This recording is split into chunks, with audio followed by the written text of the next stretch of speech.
Bonjour à tous, désolé du retard, hein, vous le savez, les retraites, tout ça. Donc on était un petit peu bloqué à Saint-Lazare, donc je vais parler un tout petit peu plus vite que ce que j'avais prévu, mais c'est pas très grave. Si je parle trop vite, vous me ferez un signe, vous hurlerez, enfin voilà, vous ferez en sorte que je comprenne que je suis en train de dépasser largement votre capacité d'assimilation des mots à la minute.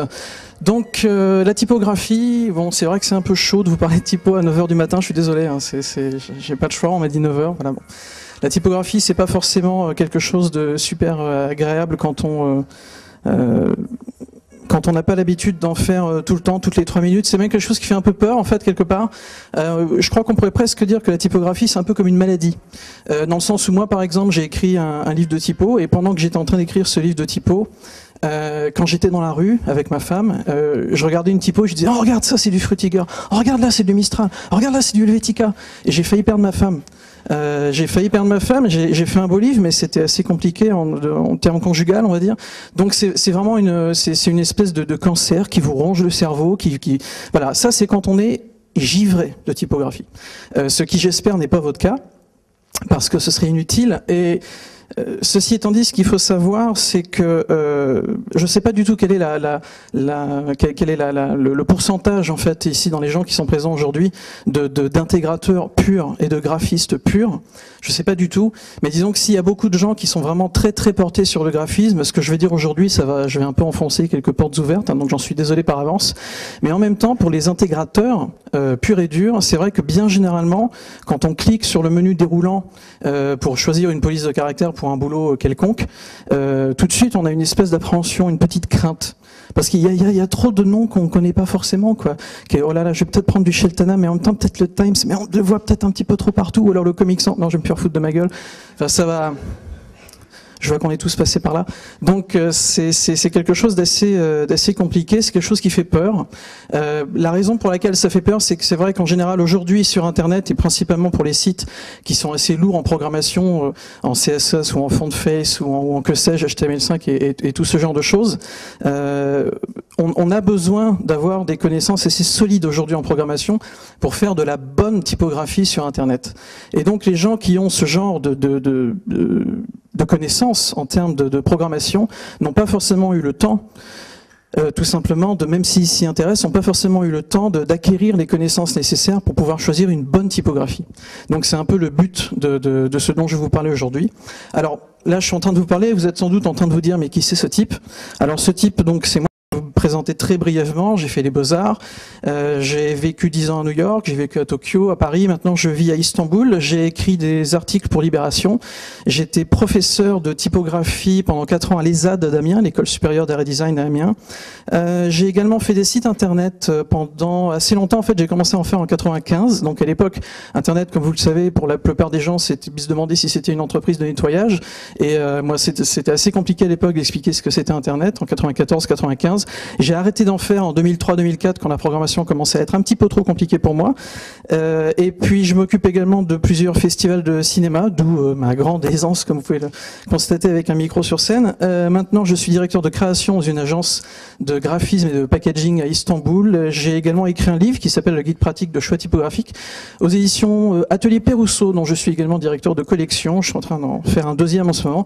Voilà, à peu de choses près en ce qui me concerne. Alors, la typographie, c'est le vecteur de la communication écrite. Qu'est-ce que ça veut dire concrètement? Ça veut dire que quand on a envie de dire quelque chose, quand on a envie de faire passer un message à l'oral, l'intention change avec le ton de la voix. Alors je vous donne un exemple. Si vous dites par exemple « Chérie », c'est agréable, c'est convivial, peut-être que votre femme ou votre mari se dit « Tiens, il y a quelque chose de gentil à me demander ». Si vous dites « Chérie », ça veut dire bon, on va être en retard pour aller au cinéma. Si vous dites « Chérie », chérie. Vous voyez, tout ça, c'est le genre de choses, si jamais on écrit simplement « chérie » sur une feuille de papier, tout ça, ça va pas passer. On va pas s'en rendre compte. Qu'est-ce qui peut permettre de faire passer le message? C'est la typographie. Alors, je vous donne un exemple tout de suite. Là, évidemment, on se rend compte que « chérie », Voilà, c'est agréable, c'est une police de caractère qui est inclinée, donc c'est une police de caractère en petit, caractère en minuscule, donc c'est de l'ordre du parler. Comme c'est incliné, c'est de l'ordre du susurré. C'est très doux, la typographie est très ronde, et donc on se dit voilà, c'est quelque chose d'agréable. En même temps, si on écrit chéri comme ça, tout de suite, on se rend compte qu'il y a quelque chose d'un peu plus péremptoire. Là, c'est déjà un petit peu moins agréable. On a sans doute quelque chose à demander qui va pas forcément faire plaisir au chéri en question. Parce que cette typographie, qu'est-ce qu'elle a? Elle est très rigide, elle est très carrée, elle n'est pas dans la nuance, il n'y a pas de nuance entre les pleins et les délits, les caractères sont exactement de la même largeur à tous les niveaux, donc ça veut dire que là, on n'est pas là pour discuter, on est là pour affirmer. De la même manière, si on utilise cette typographie pour dire danger, là tout de suite, on est dans le même champ sémantique. Et vous vous rendez bien compte que là, je ne vous fais pas voir de mise en page, il n'y a pas de couleur, il n'y a pas de contexte, il n'y a pas une photo à côté avec peut-être un chien méchant ou quelque chose comme ça. C'est uniquement la typographie qui fait passer le message. Ce que j'essaye de vous dire, et que vous en êtes peut-être conscient ou pas, c'est que la typographie est un outil de design, un outil de communication qui est très important et qui fort malheureusement est généralement mis de côté, parce que les gens s'y intéressent peu, et surtout sur Internet, dans le sens, je parle pour le corps du texte, je parle même pas forcément pour les titres ou les logos bien évidemment, mais pour le corps du texte, la typographie c'est quelque chose qui est très très important, et qu'on a un peu trop souvent tendance à mettre un peu de côté en se disant bon je vais prendre cette typo-là parce qu'elle est jolie, et voilà, et en fait pas du tout. Quand on écrit le mot tendresse par exemple avec ce genre de caractère, ça passe, mais quand on écrit le mot solde avec ce genre de caractère, ça passe aussi. Pourquoi? Parce qu'on est habitué, même si on n'y connaît rien en typographie, on évolue dans des villes, on voit des enseignes, des logos, des packaging, on voit des choses partout qui font qu'on est conditionné à comprendre immédiatement les sous-entendus, les connotations qu'une police de caractère va apporter avec elle. Parce qu'une police de caractère apporte un bagage culturel, historique. Si on écrit le mot tendresse comme ça ne passe pas. Ce sont des genres de choses que, encore une fois, tout le monde peut comprendre et dont il faut vraiment prendre conscience. Si on écrit Metallica, je savais que ça allait vous plaire. Si on écrit Metallica avec ce genre de caractère, bon, on se dit, il y a un truc qui va pas. Metallica, c'est pas des bisounours qui vendent des t-shirts en solde. Ça ne passe pas. Et de la même manière, quand on retire même le sens du mot écrit, la simple forme des lettres évoque quelque chose de fort. Regardez le mot duo, par exemple, qui ne veut strictement rien dire. Je pense, à moins qu'il y ait une entreprise qui s'appelle Akelji dans la salle, auquel cas je suis désolé. Mais le mot du haut et le mot du bas n'évoquent pas du tout les mêmes univers. En haut, c'est plutôt, voilà, on va dire les soldes, la promo, ou alors éventuellement une entreprise qui vend des vêtements pour femmes enceintes. Et en dessous, ça va plutôt être une entreprise un petit peu à l'ancienne, un truc genre notaire ou avocat, un truc un peu sérieux, qui veut se prétendre sérieux avec ses caractères, avec des petits empattements en haut et en bas qui rappellent un petit peu une inscription un peu lapidaire sur une pierre. Voilà, ce genre de choses, c'est quelque chose qui est très important. Je vais vous donner un autre exemple. Prenons la police de caractère Gilles Sand. Gilles Sand, c'est une police de caractère qui a été dessinée dans les années 20, les années 30 par Éric Gilles, et c'est une police de caractère qui avait été à la base dessinée pour le métro londonien. C'est une police qui est unilinnéale, donc avec des caractères où il n'y a pas de plein de déliés, ou très peu. Mais elle a également des petits aspects qui rappellent les écritures humanistiques. Donc c'est une police qui est également assez chaleureuse, assez classique, assez classieuse. Et lorsqu'on utilise le Gilles Sand, on a tout de suite une impression de sérieux, voilà, de classe, de qualité et de chaleur humaine. Et lorsqu'on voit un logo comme ça, par exemple, auquel encore une fois on est conditionné cette fois-ci également par la forme, par la couleur, eh bien voilà, on sait qu'on achète quelque chose à peu près de qualité. Bon voilà, ça passe bien. Et si on change simplement la police de caractère, tout de suite, voilà, tout de suite on est dans un autre univers, on est dans un autre registre, et on est dans un registre beaucoup plus, entre guillemets, je vais pas dire cheap, mais un registre plus populaire. Voilà, c'est là on est plus dans le registre des bals musettes et des cafés. Et de la même manière, si tout à coup Benetton décide de changer et d'utiliser le Cooper Black, eh bien ça risque de passer assez peu, parce que le Cooper Black, il faut savoir que cette police de caractère-là, par exemple, c'est une police qui a été dessinée dans les années 20, faut se rendre compte, avant la Deuxième Guerre mondiale, il y avait déjà cette police de caractère, alors que la plupart des gens imaginent qu'elle a été faite dans les années 70, c'est pas du tout. Et c'est une police que moi je trouve très très belle, mais qui malheureusement a été utilisée en masse après les années 70 et 80, a été distribuée sur les systèmes d'exploitation Microsoft, et donc s'est retrouvé un peu comme d'autres polices que je ne nommerai pas pour l'instant sur ouais. Mais je vais y revenir, vous inquiétez pas. sur beaucoup de travaux cheap. Et en fait, c'est une police qui maintenant a une connotation cheap qui est tellement forte que même une compagnie, par exemple, comme EasyJet, qui est une compagnie qui base toute sa communication sur le fait qu'elle n'est pas chère, utilise pour son logo principalement et en très gros cette police de caractère-là. Donc voilà, chaque caractère, comme je vous l'ai dit, possède un passé, un bagage culturel, historique, social, dont on n'a pas forcément conscience, mais encore une fois, de manière inconsciente, ça vous touche directement, c'est très important, et donc il est absolument indispensable, pardon, excusez-moi, je crois qu'il y a une slide qui a sauté, c'est pas grave, il est indispensable de bien connaître ce genre de choses quand on développe un projet graphique, quoi que ce soit. Alors quand je parle d'un projet graphique, quoi que ce soit, je parle bien évidemment du support imprimé, mais également du support Internet, de n'importe quel support sur lequel il y a des polices de caractère. Et aujourd'hui, Internet, ça fait vraiment partie de notre vie de tous les jours, donc c'est quelque chose dont il faut vraiment prendre conscience. Alors aujourd'hui, comme vous le savez, des polices de caractère, il y en a quelques centaines, quelques milliers, ça devient très compliqué de faire un choix. Et en règle générale, sur les 100 ou 150 000 polices de caractère que l'on peut trouver en 3 clics sur Internet, et bien souvent gratuitement, il y a quand même énormément de trucs à jeter immédiatement. Des polices qui ont été faites par des gens qui n'y connaissent rien, avec des caractères dessinés n'importe comment, enfin bref, c'est une catastrophe. Alors que dans le même temps, il y a également quelques polices de caractère, et là je dis vraiment pas beaucoup, quelques polices de caractère qui suffisent largement à la palette de n'importe quel développeur et graphiste dans le monde. On se rend compte d'ailleurs que si vous regardez vraiment de près la plupart des projets graphiques, littéraires, graphiques, internet, multimédia, packaging, qui sont autour de vous et qui sont bien faits, ceux sur lesquels il y a vraiment un consensus pour dire que c'est un bon travail, que c'est bien fait, que c'est très efficace, vous vous rendrez compte que ce sont toujours les mêmes polices qui reviennent encore et toujours. C'est pas du tout parce que les designers, les graphistes n'ont aucune imagination ou sont de mauvais garçons. C'est tout simplement parce que les polices de caractère en question ont été faites, ont été peaufinées par des gens, par des designers pendant des années. Il y a des gens qui ont passé leur vie à peaufiner une police de caractère, qui d'ailleurs malheureusement bien souvent disparaissent au profit de leur police de caractère. Tout le monde utilise Helvetica, tout le monde utilise Garamond, mais qui se souvient du nom de la personne qui l'a fait? Bon, en l'occurrence, Garamond, c'est Claude Garamond, ça c'est pas trop dur, mais il n'y a pas de Jean-Michel Helvetica, hein, ça a été dessiné par quelqu'un d'autre. Et ce genre de police de caractère, le Futura, le Gilson, le Bodoni et quelques autres, sont des polices qui suffisent en général assez largement à exprimer une idée de manière simple, claire et précise et efficace. Et je vous parle de peut-être 50 ou 60 polices maximum, vraiment. On a rarement besoin de plus de polices de caractère que ça. Alors, je ne vais bien évidemment pas vous expliquer quelles sont les connotations qui sont induites par l'utilisation de toutes les polices de caractère, parce que ça, si je commence maintenant, j'aurais terminé pour Paris Web 2011. Mais pour vous aider quand même à faire un choix un peu raisonné, il y a un truc qui a été créé dans les années 50 et qui a été ratifié en 63, qui est toujours en vigueur aujourd'hui, c'est la classification Vox-Atypi. Alors Vox-Atypi, c'est pas un nom indien, ça vient du nom de la personne qui a créé cette classification, qui s'appelle Maximilien Vox, et qui a été ratifiée par l'Association typographique internationale, Atypi, en 1963. Mais avant de vous en dire plus, je vais prendre un peu d'eau, parce qu'en fait, j'ai la gorge qui s'assèche légèrement, donc je vais poser mon micro. Donc là, il va y avoir un léger silence, un peu gêné pendant quelques instants. Vous pouvez parler si vous voulez, pour que ça soit pas trop lourd.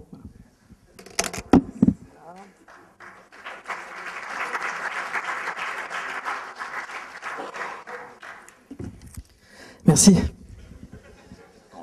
Bien. La classification Vox-Atypi, c'est une classification des caractères qui a été faite par ordre chronologique, historique des caractères. Ça commence avec les manuaires. Les manuaires, la famille des manuaires, c'est la famille des caractères qui ont été inspirés directement. En fait, c'est les caractères qui imitent les écritures qui datent d'avant l'invention de la typographie. Donc on retrouve des caractères de la famille des onciales, comme l'omnia, que vous avez tout en haut. Ce sont des caractères qu'on retrouve généralement dans les travaux qui veulent évoquer le celtique, ou alors l'heroic fantasy, le Seigneur des Anneaux, ou le cidre Loïc Raison. Vous avez également mais c'est vrai, hein, regardez bien. Vous avez également tous les caractères script non liés, c'est-à-dire qui imitent l'écriture à la main, mais dont les lettres sont séparées les unes des autres, qui sont apparus dans les années 50, 60 et plus tard, bien évidemment encore aujourd'hui, comme le banco, le fameux caractère que je vous ai fait voir tout à l'heure, que j'aime énormément. Je suis d'ailleurs en train d'écrire un bouquin à son sujet en ce moment même, donc c'est vous dire à quel point je l'aime, parce que vraiment c'est un sacerdoce. Et également des typos comme Eric Right Hand ou Just Left Hand, la typo du bas que vous connaissez peut-être parce que c'est la typo du logo de la série télévisée Friends. Donc une police de caractère. Ce sont des polices de caractère qui évoquent une certaine convivialité, une certaine chaleur, le côté entre amis, le côté café, bal musette et tout ce genre de choses. La deuxième famille de caractères, c'est la famille des humanes. Alors c'est une famille de caractères que vous allez peut-être être amené à utiliser dans les corps de texte parce que ce sont les caractères du XVe siècle, en fait, les caractères qui imitent les premières écritures calligraphiques eumenistiques italiennes, surtout celles qui étaient nées à Venise au XVe siècle.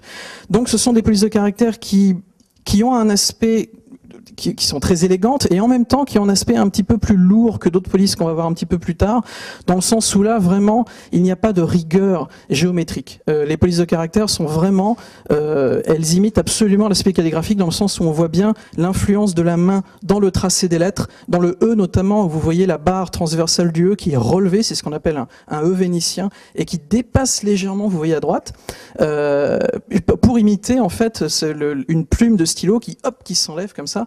Et donc ce sont des polices de caractère qui évoquent un aspect littéraire mais également un peu le Moyen-Âge ou les toutes premières écritures. C'est quelque chose qui peut être agréable à lire et qui peut être aussi un petit peu lourd. C'est pas aussi élégant et fluide que la famille des Garaldes. Alors la famille des Garaldes, le nom vient en fait de Claude Garamond et de Aldémanus. Aldémanus qui était un éditeur vénitien du XVIe siècle qui a notamment inventé les italiques. Les Garaldes, alors bien évidemment c'est la famille de caractères la plus connue pour tout ce qui est corps de texte, celle dans laquelle on retrouve notamment le Garamond, qui est une typographie qui a été dessinée au XVIe siècle et qui n'a pas bougé depuis, du tout, pas d'un millimètre. Et 95% des romans que vous achetez en France, et également dans le monde, sont composés en Garamond, encore aujourd'hui. C'est, on va dire, c'est la typographie parfaite. Elle a aucun défaut, elle est élégante, elle est bien faite, elle a une rigueur évidemment géométrique, une rigueur artistique pardon, qui est absolument indéniable. Elle a été dessinée donc par quelqu'un de grand talent sur des tout petits morceaux de métal. C'est quelque chose qu'on a du mal à imaginer aujourd'hui, mais il faut savoir que chaque lettre était dessinée, gravée sur un poinçon en métal qui faisait à peu près 4 mm de diamètre à la loupe. C'est quelque chose d'absolument incroyable. Et à l'époque, donc, la personne qui dessinait ce genre de choses, quand elle avait besoin d'un alphabet encore 18, par exemple, elle se tapait toutes les lettres les unes après les autres. Et lorsqu'elle avait besoin du même alphabet encore 12, elle se retapait toutes les lettres encore 12. Enfin, c'était vraiment du boulot. Ces alphabets sont des alphabets dont on retrouve encore un peu l'influence calligraphique, notamment dans l'axe incliné. Vous voyez notamment le E ou le O du Garamond, où les pleins et les déliés ne sont pas sur un axe vertical, mais sur un axe incliné. Ça aide également à la lecture, c'est le genre de choses qui évoque tout un aspect littéraire, c'est très chaleureux, en même temps c'est très élégant. Il y a également l'aspect traditionnel qui est important dans ce genre de police de caractère, qui est très agréable à lire. Ensuite, la famille suivante, la famille des Réals. C'est une famille dans laquelle on va retrouver des caractères qui ont été dessinés au temps de Louis XIV. Alors Louis XIV, en fait, il a lancé le règne de l'académisme, et ce qu'il a demandé aux personnes qui travaillaient pour lui, et notamment à des gens comme Geoffroy Tory, c'est de refaire les caractères de manière cette fois-ci beaucoup plus géométrique, de complètement éliminer totalement l'aspect calligraphique des caractères. Donc on a repris des caractères comme le Garamond, comme le Bembo, et cette fois-ci on les a redessinés de manière totalement géométrique avec des règles, des compas, ce qui donne des alphabets qui sont d'une rigueur artistique et technique absolument incroyable, comme le Baskerville ou le Caslon, ou le Times, que vous connaissez bien. Le Times et le Perpétua sont par ailleurs des polices de caractères qui n'ont pas été dessinées au temps de Louis XIV, mais qui sont des relectures contemporaines, entre guillemets, puisque ça date de 1932 et 1935, des relectures contemporaines des caractères donc comme Baskerville ou Caslon, qui sont des caractères qui sont un peu plus froids que les caractères qu'on a vus tout à l'heure, Garamond, parce que cette fois-ci, encore une fois, il n'y a plus l'aspect de la main, il n'y a plus du tout d'influence de l'homme dans le développement de ces caractères, mais qui sont d'une lisibilité exceptionnelle et qui évoquent, encore une fois, bien évidemment, un peu d'austérité, mais également une très grande lisibilité, une très grande technicité. Ce sont des caractères très chaleureux, très faciles à lire, très littéraires, et voilà, tous les caractères qui s'inspirent, entre guillemets, de ces caractères-là sont des caractères qui sont idéaux pour les corps de texte. Ensuite, vous avez la famille des Didon. Alors là, par contre, on quitte le corps de texte. Jusqu'à maintenant, c'est vrai qu'on était beaucoup dans les textes immersifs, les textes longs qui doivent être faciles à lire. Mais la famille des Didon, c'est quelque chose qui est un peu différent. C'est le processus de rationalisation qui avait été engagé à l'époque donc de Louis XIV, qui cette fois-ci est poussé à l'extrême. Là, on arrive en période vers 1730, 1750 jusqu'à 1800 à peu près. Donc, qu'est-ce qui se passait à cette époque-là? À cette époque-là, on fait des papiers qui sont un peu plus épais et un peu plus blancs et un peu plus solides. Parce qu'avant, les papiers, c'était du parchemin. Et là, on commence à faire des papiers où on intègre dans la fabrication du papier du tissu, ce qu'on appelle le velin. Et donc, on a des papiers qui sont très épais. Et donc, les caractères en plomb à l'époque, hein, qu'on imprime dans le papier, eh bien, cette fois-ci, on est capable de faire des choses comme des déliés très fins. Vous voyez le dido tout en haut. Les déliés, en fait, il n'y a plus du tout de courbe dans les empattements. Les empattements sont complètement filiformes. Et ces empattements-là, avant, avec le papier qu'on utilisait avant, si on avait imprimé donc les fameux caractères en plomb directement dans ce papier-là, on aurait été à travers le papier. Là, maintenant, on a un papier qui est très épais, donc qui permet de faire ce genre de choses techniquement. Et quelque part, tout ce qui s'est passé à cette époque-là continue de traîner au basque des alphabets de cette famille-là. Je m'explique. Cette époque-là, c'est l'époque notamment du grand renouveau littéraire, en France et en Europe, avec Victor Hugo, Balzac, Zola, Baudelaire et tout ce genre de choses, et les romans naturalistes, les romans, toutes les écritures romantiques également, Stendhal, Le Rouge et le Noir, qu'on voit très bien dans cette... qui ont traversé les siècles quelque part et qui se retrouvent encore quelque part. Il y a un côté très littéraire, un côté très noir, très romantique, pardon, et également qu'on retrouve malheureusement, puisque à cette époque-là, cette police de caractère était également beaucoup utilisée par la Révolution française. Les assignats, toutes les publications de Marat, notamment tous les assignats qui étaient placardés sur les murs, qui étaient très durs, et qui a poursuivi son chemin dans l'administration française, qui a utilisé pendant très longtemps ces caractères-là. Alors, on retrouve encore aujourd'hui cet aspect littéraire, notamment les livres de la NRF de Gallimard qui sont encore composés en dido. On retrouve le Bodoni également, tout cet aspect très austère, très dur, surtout en capitale par exemple. Mais en même temps, ce qui est intéressant, c'est que dans les années 50-60, 40-50-60, il y a beaucoup de designers, beaucoup de créateurs de magazines de mode, qui se sont mis à utiliser ces polices de caractère pour leur côté très classe, c'est-à-dire très aristocrate, voilà, très on vous regarde d'en haut. Et cet aspect-là se retrouve notamment dans des magazines comme Vogue ou Elle ou Harper's Bazaar aux États-Unis. Et c'est une image qui continue également d'être véhiculée par ces caractères qui ont vraiment un côté qui est très difficilement lisible. Un roman tout entier composé en dido, bon courage. Mais par contre, pour les titres, c'est vraiment quelque chose de formidable. Alors après, vous avez, je vous rassure, c'est presque fini en ce qui concerne les familles de caractères. Après, vous avez la famille des Mécan, qui est une famille qui tire son nom de l'ère industrielle anglaise où ils ont été créés, donc comme le Clarendon et le Rockwell. Vous voyez que ce sont des caractères qui ressemblent un peu à ceux qu'on vient de voir, sauf que là, par contre, les empattements sont très épais, ils sont même carrément carrés ou rectangulaires. Et ce sont des polices de caractères qui sont à la fois agréables à utiliser, chaleureuses et qui en même temps ont un côté un peu ouvrier, un peu populaire, qui les rend agréables, qui les rend faciles à lire et chaleureuses. Ce sont des polices qui ont également été réutilisées beaucoup dans les années 50 pour les pochettes de disques de jazz, ce qui est quelque part un peu logique parce que le jazz c'est aussi une musique qui vient du côté populaire, du côté ouvrier, des petites gens entre guillemets à la base. C'est vrai qu'aujourd'hui on a un peu perdu ça de vue, mais à la base c'était une musique populaire, le jazz, qui est devenu élitiste avec le temps. Et du coup cette police de caractère-là a également pris un aspect un peu élitiste avec le temps. On la retrouve notamment sur beaucoup de disques de jazz ou de disques de musique de chanteurs comme Renan Luce ou tous les nouveaux chanteurs français actuels qui utilisent beaucoup cette police de caractère-là pour toute cette connotation qui continue de l'accompagner. Alors voilà, là par contre c'est le gros morceau, les linéales. Il faut savoir que lorsque la famille de caractères a été créée en 63, des linéales, il n'y en avait pas encore beaucoup. Mais aujourd'hui, avec l'explosion des logiciels de création de caractères qui permettent à n'importe qui, et vraiment n'importe qui parfois, de créer des polices de caractères, eh bien, on se retrouve avec énormément de linéales et on est obligé, aujourd'hui, on est en train d'en parler au sein de la Tipeee et dans le monde entier, de faire une sous-catégorie à l'intérieur des linéales parce qu'il y en a trop. On peut pas définir une connotation ou deux connotations pour toute cette famille où il y a énormément de polices de caractères différentes. Alors, il y a des polices comme le Helvetica, qui est une police de 1957, qu'on voit un peu partout, qui a ce côté pratique parce qu'elle est très lisible, en titrage surtout, elle est très lisible et elle ne communique presque pas de connotation. elle ne dit rien. Voilà, c'est une police qui est complètement neutre, ce qui fait qu'on peut la retrouver à la fois en très gros caractères sur l'affiche d'une exposition d'art moderne, et ça choquera personne. On peut également la retrouver photocopiée sur un papier pour dire que je sais pas moi, que la boîte à copies va fermer à 19h ce soir. Ça ne choquera personne non plus. Elle véhicule absolument rien. Donc pour exprimer rien, c'est très bien. Je vous donne un exemple. Si c'est une petite légende, par exemple, sous une photo, c'est parfait. Si c'est un court argumentaire commercial de quelques lignes ou une explication, un texte très très court, c'est parfait. Un texte qu'on n'a pas besoin de lire en 3 secondes, c'est parfait. Futura, Gilles Sand, Frutiger, tout ce genre de police de caractère font partie de la famille des linéales, qui est une famille qui est très très riche en connotations, qu'il faut utiliser avec circonspection. En règle générale, je dis bien en règle générale parce que ça c'est quelque chose qui au sein des typographes génère beaucoup de conflits.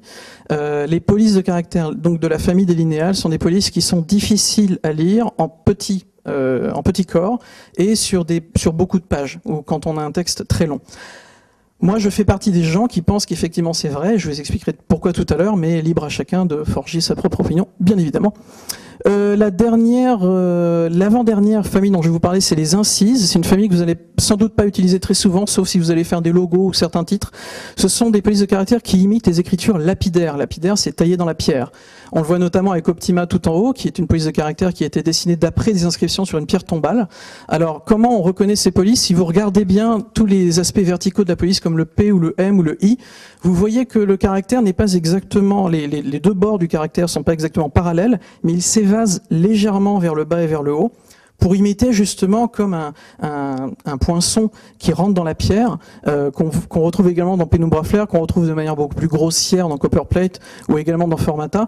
Ce sont des polices de caractère qui, et là je parle surtout d'une police comme l'Optima, ont un aspect très très beau, très très harmonieux, très calme, un aspect un peu vraiment comme un caractère taillé dans la pierre, c'est-à-dire un caractère qui va rester dans le temps, qui bougera jamais, qui sera toujours là, et c'est peut-être aussi la raison pour laquelle on retrouve ce caractère beaucoup dans tous les packaging de cosmétiques. Lorsqu'on parle à une femme et qu'on lui dit que votre peau va rester magnifique, que vous n'aurez jamais aucune ride, que quelque part vous allez rester un peu comme une sculpture pour le restant de vos jours grâce à cette crème magique à 95 €, eh bien on utilise l'Optima parce que ça continue de véhiculer cette image. Effectivement, on le retrouve beaucoup dans tous les milieux médicaux, dans la pharmacie, etc. Et encore une fois, donc dans tous les packaging de produits cosmétiques. Et enfin, la dernière famille dont je vais vous parler, ce sont les scripts. Alors les scripts, ce sont les caractères qui imitent l'écriture manuscrite, où les caractères sont liés entre eux. Alors vous retrouvez bien évidemment toutes les polices de caractère comme le Bicam tout en haut et comme beaucoup d'autres qu'on retrouve sur la plupart des faire-part de mariage, des invitations à la naissance du petit, ce genre de choses, mais également toutes les polices de caractère des années 50 comme le Mistral de Roger Excoffon, comme les déclinaisons plus contemporaines comme le Plumero ou le Bello, qui sont des polices de caractère qui ont été faites dans les 2, 3, 4, 5, 6 années qui viennent de s'écouler. Il y en a énormément. Ce sont des polices qui en termes de développement sont très très difficiles à faire parce qu'elles demandent une maîtrise bien évidemment énorme, et ce sont des polices qui sont conviviales, qui sont agréables, mais qui sont bien évidemment à proscrire pour du texte long. C'est plutôt des polices de titrage. Ce sont des polices qu'il vaut mieux éviter d'utiliser en tout petit corps parce qu'elles n'ont pas été faites pour. Et puis évidemment, quand on utilise ce genre de police, il faut également éviter de jouer avec le kerning, c'est-à-dire l'espace entre les lettres, parce que je pense que je n'ai pas besoin de vous expliquer pourquoi. Voilà, alors encore une fois, les connotations donc de chaque caractère, c'est quelque chose de très important. Je vous parlais tout à l'heure du Gilles Sand, celui qui était sur le logo, vous vous rappelez, de Benetton. Voilà, aujourd'hui on a encore le Gilles Sand. Pour tous les gens qui ont été au moins une fois dans leur vie à Londres ou en Angleterre, enfin surtout à Londres, le Gilles Sand évoque immanquablement l'Angleterre. Pourquoi? Parce que c'est la police de caractère encore aujourd'hui, enfin c'est pas exactement celle-là, mais presque, qui se retrouve dans toutes les stations du métro londonien et dans toutes les communications du métro londonien. C'est également, je ne sais pas si vous connaissez les livres des éditions Penguin en Angleterre. Penguin, en fait, utilise depuis très très longtemps déjà dans ses éditions classiques le Gilles Sand. C'est vraiment la police de caractère anglaise par excellence, et vous allez vous en rendre compte quand vous regardez, à partir d'aujourd'hui par exemple, si vous regardez une publicité plutôt bien faite sur l'Angleterre pour aller un voyage en Angleterre ou n'importe quoi dans ce genre de choses, vous vous rendrez compte que le Gilles Sand est utilisé massivement encore aujourd'hui pour évoquer l'Angleterre. Et c'est une police de caractère qui évoque la qualité, qui évoque la confiance, parce que elle est linéale, mais en même temps on voit bien, on sent bien qu'il y a quelque chose de... On peut faire confiance à quelqu'un qui utilise ce genre de police de caractère-là. presque les yeux fermés. Et comme je vous le disais tout à l'heure, une police comme le Didot, c'est une police de caractère qui immanquablement évoque le monde de la mode, grâce à Vogue notamment, qui évoque également la classe, le luxe, tout ce genre de choses, une certaine aristocratie qui transparaît immédiatement par l'utilisation des caractères en question. Et on s'en rend compte aujourd'hui, quand on voit Vogue ou Harper's Bazaar, vous voyez que les logos utilisent donc toujours, encore aujourd'hui, ces caractères-là et que ça fonctionne très très bien. Tout à l'heure, je vous parlais également de certaines typographies qui évoquent un univers, comme l'Optima avec la cosmétique, et vous vous rendez compte que lorsqu'une grande marque comme Estée Lauder, par exemple, fait une communication, elle utilise encore aujourd'hui cette police de caractère-là en capital pour avoir ce côté donc taillé dans la pierre. Encore une fois, si vous utilisez ces produits-là, vous ne bougerez jamais. Ce sont des choses que la plupart des graphistes du monde entier ont très bien assimilées. Et là, par exemple, les exemples que je suis en train de vous faire voir, ce sont des exemples américains. Parce que les polices de caractère, faut pas croire que les connotations ne nous parlent qu'à nous, Français. Si vous avez un client d'un autre pays, je parle bien évidemment des pays qui utilisent les caractères latins, les polices de caractère continuent également d'évoquer ce genre de choses. Alors évidemment, quand on parle de pays comme le Japon ou la Chine ou d'autres pays comme ça, ou les pays arabes, évidemment, on rentre dans d'autres considérations, mais voilà, pour le moment, je vais m'arrêter au monde des caractères latins, c'est déjà pas mal. Aujourd'hui, les écrans d'Internet, les écrans d'ordinateur sont partout. Ça, c'est une chose qui est évidente. Encore une fois, j'enfonce une porte ouverte, mais j'aime bien. Et les écrans sont de meilleure qualité qu'avant. Ce que je veux dire par là, c'est que c'est vrai qu'on peut pas vraiment comparer un site internet des années 90 avec un site internet d'aujourd'hui. Les sites internet des années 90, les écrans de 14 pouces avec une résolution pas terrible, n'ont plus rien à voir avec un iPhone 4, avec un écran Retina, avec un iPad, avec un écran 21 pouces branché sur Windows 7 qui a une gestion des polices à l'affichage qui est excellente comparée à Windows XP et encore plus à 95. Tout ça change. Et Internet est de plus en plus présent avec le 3G, avec le Wi-Fi, Internet est partout. Les gens ont l'habitude de lire des informations sur des écrans d'ordinateur bien plus qu'avant. C'est une évidence. Et il y a quelqu'un qui s'appelle Olivier Rasenstein qui a dit une phrase qui est très connue, que vous avez déjà peut-être lu ou entendu quelque part, que Internet, c'est 95% de typographie. Et réfléchissez-y un petit peu. Parce que c'est vrai qu'aujourd'hui, on voit beaucoup de sites en flash, des sites ou des sites très graphiques, etc. Mais quand vous réfléchissez bien, le but premier d'un site internet, c'est de communiquer une information. Ça peut être une information ludique, ça peut être... peu importe, c'est de communiquer une information. Et le moyen aujourd'hui, sur internet, de communiquer une information, c'est le mot. Et le mot, c'est la typo. Donc la typographie, c'est encore une fois quelque chose qui est très important et qu'il faut absolument pas mettre de côté. Et il faut arrêter de penser qu'on va simplement faire une colonne avec une balise et mettre du texte dedans et c'est très bien. Non, aujourd'hui, les habitudes de lecture ont changé et les gens sont plus exigeants. Il y a beaucoup de magazines qu'on peut lire aujourd'hui sur des tablettes informatiques. Et les magazines qu'on peut lire sur les tablettes informatiques, bien souvent, reprennent peu ou prou, voire parfois reprennent complètement les mises en page que les gens sont habitués à retrouver sur papier. Donc avec plus d'une colonne, avec plus de, pas forcément plus de 8 mots par ligne, avec un interlignage qui est réfléchi, qui n'est pas forcément l'interlignage par défaut. Tout ce genre de choses, ce sont le genre de choses qu'il faut intégrer aujourd'hui de manière très claire lorsqu'on fait un site internet, je pense. Alors, bien évidemment, il y a une différence qu'il faut faire tout de suite entre le titrage et le labeur. C'est vrai que tout ce que je vous ai dit tout à l'heure par rapport aux familles de caractères, ça va surtout vous être utile en ce qui concerne les titres, et alors que le labeur, ça va plutôt être pour toutes les polices de caractères qui vont être finalement des 3 premières familles, les humanes, les réales et les garaldes. Donc, quand on dit titrage et labeur, hein, d'ailleurs, enfin, c'est relativement clair, je pense, c'est que les titrages, ce sont les textes qui sont courts, donc soit effectivement les titres, ou alors les légendes. Ce qu'on appelle légendes, c'est également des caractères de titrage, donc des textes qui sont très très courts, alors que les typographies de labeur, ce sont des typographies qui ont été dessinées pour lire des textes très très longs sans avoir de fatigue visuelle. Alors, oui, je sais, ça choque un peu. Ce visuel très agréable, c'est pour vous faire comprendre qu'aujourd'hui, il faut faire attention. Lorsqu'on utilise des polices de caractère pour n'importe quel boulot, que ce soit imprimé ou écran, il faut faire attention en termes de goût. Il faut avoir bon goût. Il ne faut pas avoir mauvais goût, parce que mauvais goût, ça peut être ça. C'est-à-dire que si vous pensez que ça, c'est du bon goût, bon, je peux rien faire pour vous, mais voilà, moi je pense que c'est pas terrible. Si vous utilisez une veste verte avec une cravate rouge et une chemise jaune, Il y a comme une espèce de léger souci, quelque part, visuellement. Et en typographie, eh bien, c'est pareil. Si on utilise 5 typographies différentes, complètement différentes sur une page, il peut y avoir comme une espèce de malaise viscéral qui peut s'exprimer de manière très très simple. C'est qu'en règle générale, il y a une règle que vous pouvez suivre si vous voulez. Sur un travail donné, il vaut mieux éviter d'utiliser plus de 3 polices de caractères. 3 polices de caractères, c'est vraiment l'idéal. Une police pour le titre, une police pour le texte, et une police pour les apartés, les sous-titres, les légendes, ce genre de choses. Voilà, ça, c'est parfait. En règle générale, on utilisera plutôt une police linéale ou Garald, peu importe pour les titres, mais on utilisera presque tout le temps une police à empattement pour le corps de texte. La raison pour laquelle, ouais, je suis passé un peu trop loin, la raison pour ça, je vous dirai ça tout à l'heure. Il faut également éviter de mélanger des typographies de la même famille, par exemple utiliser du Bodoni et du Didot. On voit bien que c'est presque la même, mais c'est pas exactement la même. Enfin, c'est un peu n'importe quoi de faire ce genre de choses, donc il faut faire attention de ne pas utiliser 2 polices de caractères de la même famille dans un même travail. Et de la même manière, éviter de mélanger des caractères à forte personnalité, parce que sinon, ils vont avoir tendance à se battre les uns les autres pour tirer la couverture à eux. Donc, prenez un caractère à très forte personnalité, comme celui du haut, par exemple Nord, pour un titre, et après, prenez un caractère un petit peu plus subtil, un peu plus délicat, un peu plus humble pour le corps de texte. La raison pour laquelle je vous disais tout à l'heure que, à mon avis, il est plus intéressant d'utiliser, plus pertinent d'utiliser des polices de caractères à empattement pour le corps de texte, c'est parce que lorsqu'on a un texte très très long, eh bien là vous voyez par exemple, à gauche vous avez un corps de texte en Garamond, et de l'autre côté vous avez un corps de texte en Futura. Le Futura est une police de caractères qui est très géométrique et qui est donc difficile à lire. La raison pour laquelle je vous dis ça, c'est parce que en Garamond, vous avez des empattements. Les empattements, ce sont ces petites choses que vous voyez ici. Voilà, les petits trucs comme ça, là.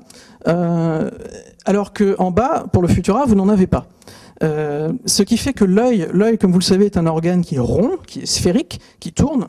L'œil ne fait pas, il va pas en ligne droite comme ça, il tourne en permanence. Les muscles sont faits de cette manière-là.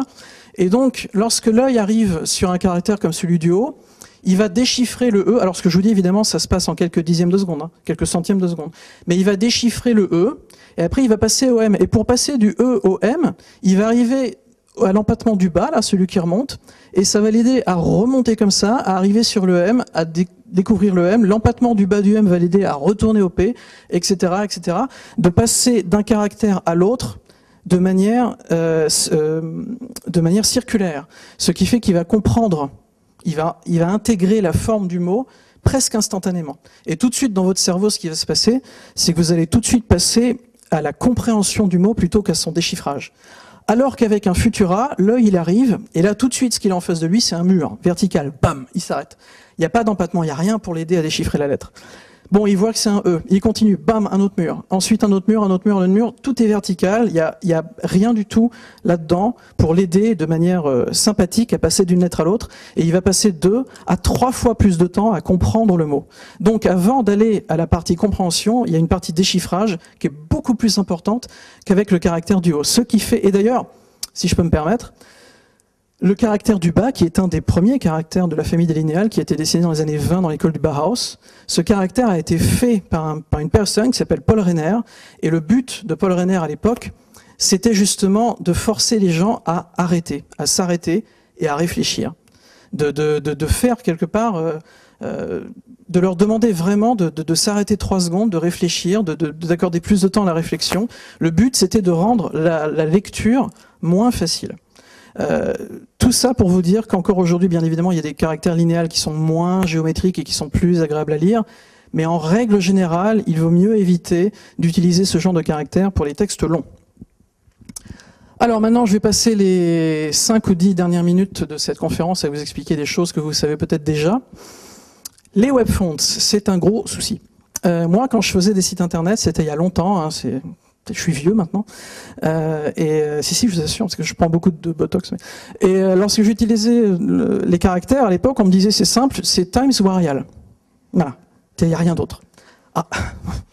Et on a fait beaucoup de sites internet, hein. Je vous parle de ça en 95, 96, je me rappelle avoir fait notamment le site officiel de Men in Black, par exemple, pour Sony à l'époque, en 96 ou 97, et il était entièrement fait en Arial, et c'était super, hein, c'était vachement bien.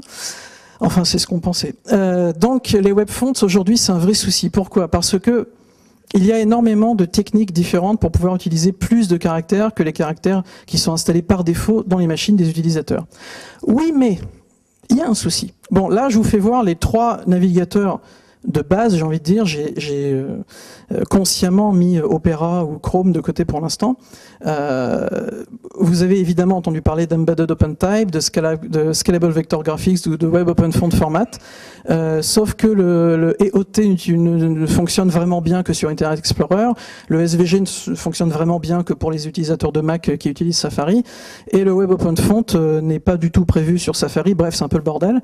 Donc, ce qui fait qu'aujourd'hui, comme on me l'a d'ailleurs dit encore ce matin dans le train, merci Quentin, lorsqu'on veut arriver à faire en sorte que les utilisateurs voient la même police de caractère sur toutes les machines, on est obligé de se taper 8 ou 9 ou 10 lignes de code juste pour une police de caractère. Ce qui devient un peu n'importe quoi. Alors évidemment, aujourd'hui, on parle du TrueType et du FontFace, qui est entre guillemets la solution idéale parce que ça marche partout et on voit les polices de caractère. C'est vrai que c'est super. C'est vrai que c'est super en tant qu'utilisateur. Sauf que en tant que designer de caractère, c'est moins super parce que le font face, ça veut dire que vous allez mettre la police de caractère quelque part sur Internet et que n'importe quel clampin qui connaît un petit peu le code et qui sait faire 2-3 copier-coller va être capable en à peu près 2 minutes montre en main de récupérer la police de caractère gratuitement sur sa machine, ce qui parfois ne pose aucun souci parce que la police de caractère est diffusée gratuitement par les fonderies. Mais ce qui très souvent pose un gros souci, parce que c'est pas du tout le cas, et ça s'appelle du piratage. Bon, le piratage, tout le monde fait ce qu'il veut, hein, mais en tant que designer de caractère, il faut savoir qu'il y a des gens qui passent, encore une fois, comme je le disais tout à l'heure, leur vie à dessiner des polices de caractère encore aujourd'hui. Il y a des gens qui vivent de ça, et diffuser gratuitement leur police de caractère, c'est pas, voilà, c'est pas gérable. Donc pour l'instant, c'est encore un vrai souci. Alors évidemment, il y a Typekit qui existe, mais Typekit, c'est encore le même souci, c'est-à-dire que ça fonctionne pas bien de la même manière sur toutes les plateformes, c'est pas encore au point économiquement parlant, c'est encore un peu trop cher parce que c'est un abonnement qu'il faut payer tous les ans, donc ça veut dire qu'on paye la police tous les ans, enfin bref, il y a encore pas mal de soucis, donc techniquement, j'ai envie de dire que on n'a pas encore trouvé la solution idéale. Ça viendra peut-être un jour, j'espère, vraiment, mais là pour l'instant c'est pas encore ça. Donc après vous pouvez bien évidemment utiliser FontFace sans problème, hein. Après c'est une question d'utilisation de chacun, mais enfin gardez en tête tous ces éléments qui sont importants et gardez un œil également sur les forums qui parlent de ce genre de choses pour voir quels sont les développements de ce côté-là. Alors moi ce que j'ai envie de vous dire c'est que évidemment pour les titres et tout ça, bon vous faites ce que vous voulez, évitez d'utiliser Flash parce que maintenant sur Mac et sur iPad, iPhone, etc. c'est pas l'idéal, mais enfin tout ce qui est CSS et compagnie, tout ce qui est FontFace, ça vous pouvez faire à peu près ce que vous voulez en termes de titrage. Encore une fois, en gardant en tête ce que je vous ai dit tout à l'heure par rapport aux familles de caractères. Mais pour les corps de texte, il vaut mieux encore aujourd'hui utiliser les polices qu'on appelle web safe, c'est-à-dire celles qu'on est vraiment sûr de trouver partout.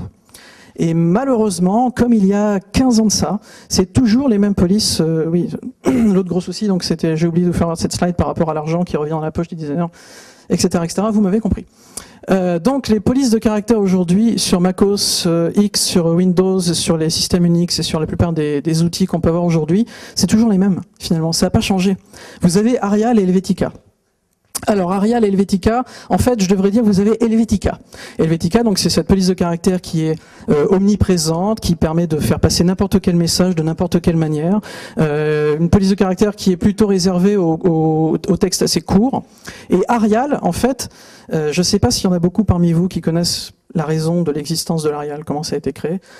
Très rapidement et en schématisant, Helvetica existait, Steve Jobs a acheté la licence pour Mac, Bill Gates est arrivé, manque de bol, Steve Jobs avait acheté la licence pour Mac, donc il a demandé à des graphistes de le refaire en le modifiant légèrement et de l'appeler Arial pour éviter de payer des licences. Voilà, donc c'est la raison pour laquelle il y a Arial. Alors, pour les gens qui connaissent bien Arial, les graphistes, hein, c'est vrai que quand on voit une pub faite en Arial, tout de suite on la voit d'un mauvais œil parce que voilà quoi, c'est quand même pas exceptionnel. Donc c'est une police de caractère qui est peu connotée, qui est très bonne pour tout ce qui est publicité, promotion, titre, enfin texte assez court et titre de paragraphe par exemple. Ouais.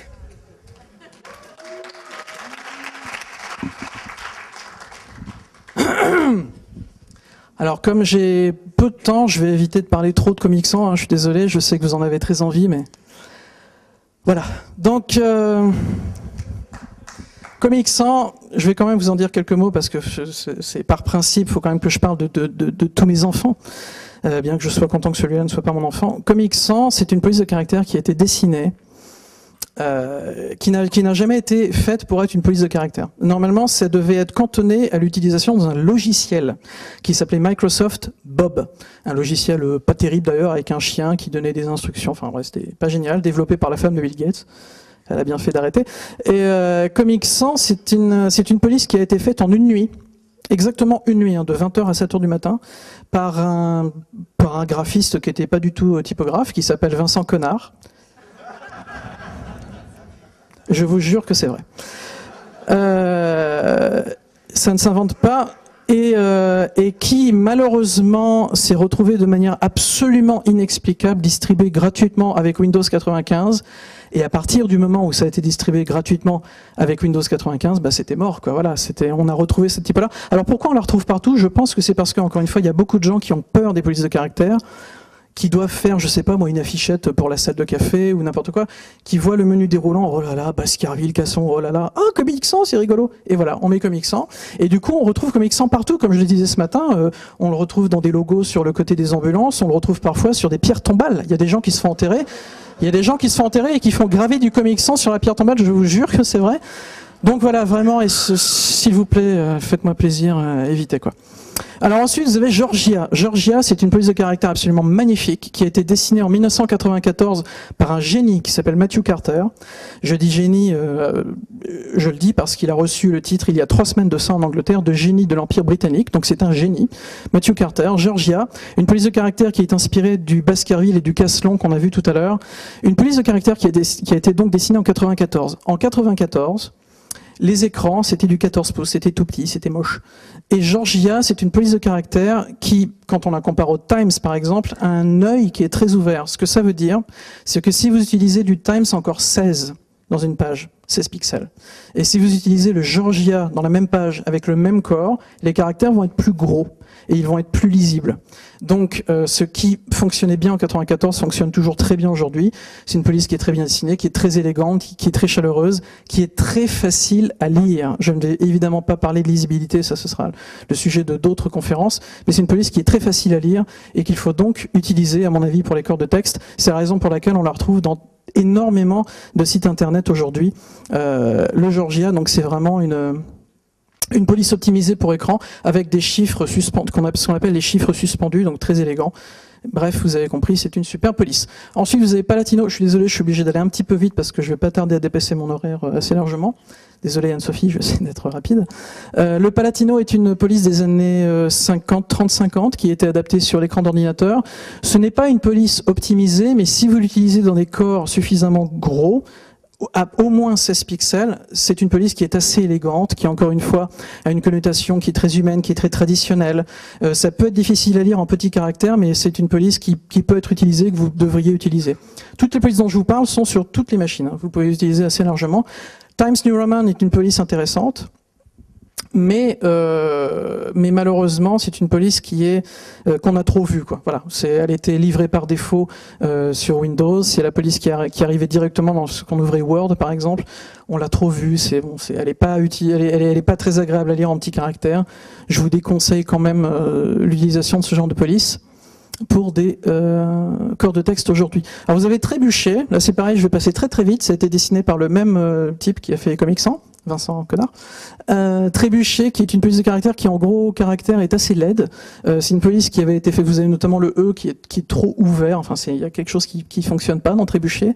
C'est une police qui avait été faite à la base pour la description des fenêtres dans Windows 95, Windows XP. Donc pour ça c'est très bien. Pour tout le reste, c'est pas terrible. Je vous conseille plutôt Verdana dessiné par le même qui a fait Georgia. Verdana, qui est une police de caractère qui a un très très très très gros œil, qui est bien pour certains titres, mais pas vraiment pour les corps de texte, sauf si ce sont des corps de texte assez courts. Voilà, alors je vous donne quelques exemples de sites internet qui à mon avis ont été bien faits, comme celui-là, Vanity Fair, qui utilise Georgia dans son corps de texte et qui utilise des images avec d'autres typographies beaucoup plus linéales, comme Vanity Fair et VF Daily, en fait, qui est presque la même police de caractère, mais pas vraiment. Vous avez également voilà, le New York Times, qui est un site avec beaucoup de texte, qui utilise encore une fois le Georgia. Libération, qui est un petit peu moins bien fait, qui utilise une police... le truc, c'est que Libération en ligne a des textes qui sont très très courts, donc ils peuvent se permettre d'utiliser ce genre de caractères. Vous voyez en bas, c'est le Verdana. IA, Information Architect, un site japonais, comme ça ne se voit pas. Donc c'est le fameux site qui a publié cet article très intéressant qui dit que le web design, c'est 95% de typographie. Voilà, ce genre de site, par exemple, encore une fois, du Georgia. Voilà, bref, quelques sites. Oui, voilà.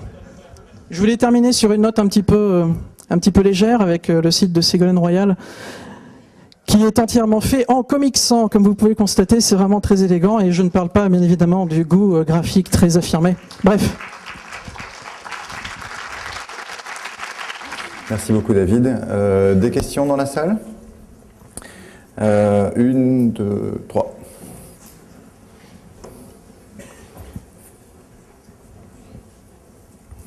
Vous pouvez relever la main parce que je ne vous vois plus, je vous ai perdu. Là. Alors si vous avez des questions, merci de bien vouloir vous lever afin que nous puissions vous voir et de donner votre nom. Et votre... Donc, en fait, tu as raté hier, David, j'ai dit à quelqu'un dans la salle, on ne vous voit pas, levez-vous, j'avais le spot dans la figure et il était debout au fond, il a dit mais je suis debout.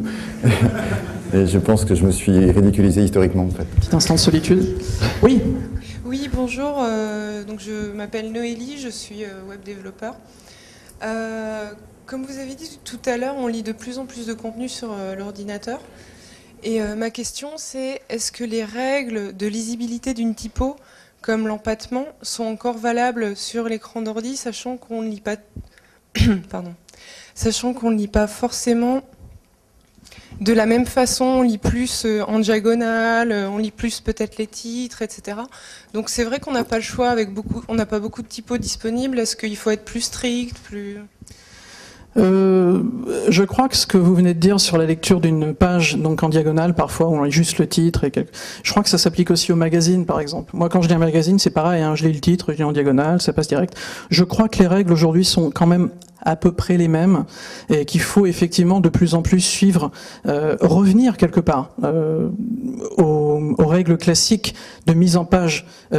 J'ai pas du tout parlé de mise en page, et d'ailleurs quelque part, je pense que votre question va aussi être répondue par Anne-Sophie dans quelques minutes, parce que j'ai pas beaucoup parlé de mise en page parce que c'est surtout elle qui va en parler tout à l'heure, mais c'est un point qui est très important, comme elle me l'a dit hier, elle a raison. Faut pas simplement s'attarder à la lettre pour la lettre. Il y a également, si on utilise une belle typographie mais qu'on fait une mise en page pourrie, bon bah voilà, le résultat va être horrible. Et moi, je pense, pour répondre plus précisément à votre question, qu'il faut quand même suivre les règles strictes et classiques de la typographie, même si on sait que certains lecteurs vont la lire comme ça. Il y en a d'autres qui vont prendre le temps de lire correctement, et pour ces gens-là, il faut faire l'effort de faire les choses comme elles devraient être faites, je pense. Une autre question? Il y avait une question là. Ah bien, c'est le fameux. Sébastien, visible. Sébastien, là on te voit aujourd'hui. Mais... On voit aujourd'hui. Petite question. Par rapport à, donc, sur des polices de caractère pur, il y a... Alors, par défaut, on a beaucoup eu Arial et Times New Roman sur la suite Office. Récemment, ils ont changé de police par défaut avec Cambria. Et Calibri, si j'ai bonne mémoire. Est-ce qu'on a un petit avis là-dessus ou pas du tout ou... J'ai envie de dire non. Non, pas forcément sur l'utilisabilité, mais plus dans le sens où est-ce qu'on va pouvoir réutiliser Times New Roman entre autres ou pas.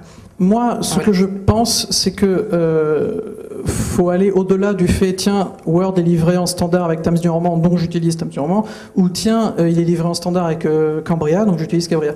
Moi, à mon avis, il faut aller au-delà de ça. Je pense qu'il faut s'intéresser un petit peu aux polices de caractère, acheter un bouquin, je sais pas, comme le mien par exemple, et utiliser une police de caractère plus en rapport avec ce qu'on veut dire. Voilà. Mais parfois, si ce qu'on veut dire, c'est quelque chose de très carré, de très simple, avec sur 50 pages, peut-être que le meilleur choix, c'est Times New Roman, c'est possible, c'est une police de caractère que moi j'aime beaucoup, hein, donc voilà, pourquoi pas.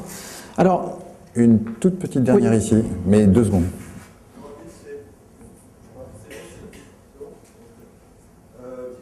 Non, on t'entend pas, attends. Petite rapide sur FontFace, j'ai pas bien compris votre argumentation sur le pourquoi vous voulez pas les mettre en ligne. Parce que, tel que je l'ai perçu tout de suite après, c'est la même chose pour la balise image. Il y a des photographes, ils n'ont pas envie qu'on mette en ligne. Le piratage, enfin les gens le feront. Maintenant, celui qui publie, je veux dire, c'est pas sa faute. On peut pas mettre des DRM partout, donc je comprends pas bien votre... Alors, celui qui le publie ici, quelque part, c'est de sa faute. Parce que quelqu'un qui fait un site internet et qui décide de mettre, je sais pas moi, un Baskerville par exemple, voilà, qu'il a récupéré, je sais pas comment. Baskerville gratuit aujourd'hui, il n'existe pas. Oui, je parle pour quelqu'un qui a les droits de mettre sa police sur le site web. Oui, mais non, mais voilà. Quelqu'un qui a le droit de mettre sa police sur le site web, c'est quelque chose qui est rarissime. Il y a très peu de fonderies aujourd'hui qui donnent le droit de balancer une police sur un site web. Il y en a, évidemment, parce qu'il faut bien qu'elle survive, faut bien qu'elle récupère de l'argent à un moment donné, mais c'est très difficile. Parce que, encore une fois, du simple fait technique qu'à partir du moment où quelqu'un, par exemple, paye, je sais pas moi, 50 € pour avoir le droit d'utiliser une police, de la mettre sur son site internet, quelqu'un d'autre va pouvoir la récupérer derrière et la mettre sur son site gratuitement. Voilà, ça c'est le genre de problème qu'il faut régler. Mais je sais bien qu'aujourd'hui, on n'a pas la solution. Vous parlez tout à l'heure des photographes. La plupart des sites internet qui mettent des photos dans leur corps, ce sont des photos dont ils ont acheté les droits, dont ils connaissent le photographe. Voilà. Si jamais ce sont des photos qu'ils ont piquées à un autre site, bah, on est dans le domaine du piratage et je n'ai pas la solution moi-même. Mais c'est pas le genre de choses que je ferai. Et quelqu'un m'a dit ce matin, par exemple, j'ai beaucoup de mal à dire à un client qu'il faut payer pour une police de caractère. Ça, c'est aussi le problème numéro 1. Faire comprendre à des gens qu'il faut payer pour une police de caractère. C'est un truc de fou, quoi. C'est une question qui, malheureusement, c'est une bonne question, mais à laquelle j'ai pas de réponse. Mais encore une fois, aujourd'hui, pour moi, Fontface, je pense que ce n'est pas encore la bonne solution. J'espère qu'on va y arriver, mais là, je sais pas. Peut-être Typekit un jour, s'ils changent leur politique, je sais pas.